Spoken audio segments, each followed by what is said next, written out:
Let's review our posture. Find your hip bones. Make sure your feet are directly beneath them. This is the distance you want between your feet for your body. Gently and deeply bend your knees, keeping your chest stacked over your hips.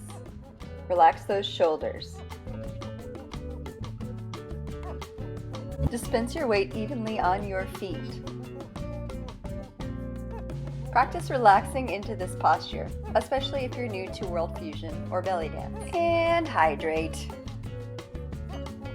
It's good to warm up before dancing. I suggest doing squats. You can add your arms to this, shoulder rolls, and side reaches. You'll want to cool down after dancing with some stretches. I suggest stretching your hip flexors, your hamstrings, releasing your lower back, and even trying some balance challenges. Then some gentle roll-ups always help reset the body. All right, let's get to dancing.